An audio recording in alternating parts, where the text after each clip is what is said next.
లక్ష్మి, నేను 8వ తరగతి చదువుతున్నాను. తేదీ 7వ నెల 14వ తారీఖు 2023 శుక్రవారం రోజు. చెడ్డవారితో స్నేహం చేటే. ఉజ్జయిని నగరానికి సమీపాన ఉన్న అడవిలో ఒక పెద్ద రావి చెట్టు ఉంది. దాని మీద ఒక కాకి, ఒక హంస నివసిస్తూ ఉండేవి. కాకిది దుష్ట స్వభావం, అల్పబుద్ధి అని తెలిసినా చెడ్డకాకితో స్నేహం ఎప్పటికైనా ప్రమాదకరమే అని తోటి పక్షులు హెచ్చరిస్తున్నా పొరుగునే ఉంటుంది కదా అని దాంతో స్నేహంగానే ఉండసాగింది హంస. ఒకరోజు ఆ అడవికి వేటగాడు వచ్చాడు.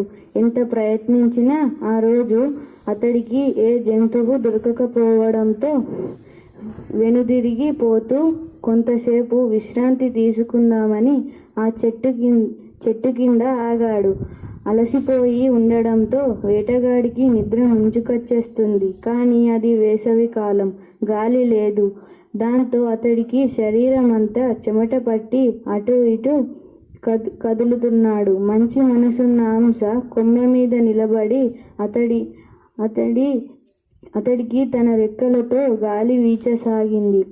చక్కగా గాలి తగలడంతో వేటగాడు హాయిగా నిద్రలోకి జారుకున్నాడు.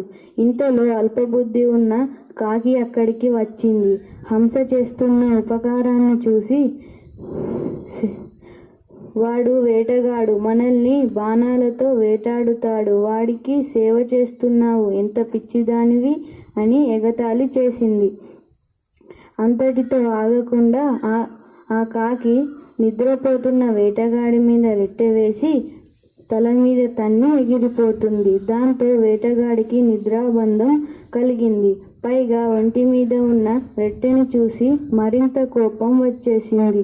తలెత్తి చూసేసరికి హంస తప్ప అక్కడ మరే ప్రాణి కనిపించలేదు. తన మీద హంస రెట్టె వేసిందనుకున్నాడు.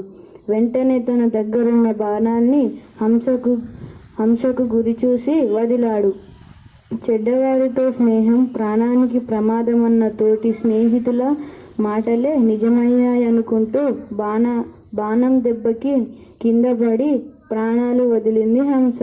వేటగాడు మాత్రం మంచి ఆహారం దొరికిందనుకుంటూ హంసను తీసుకొని ఇంటికి వెళ్ళిపోయాడు. Thank you.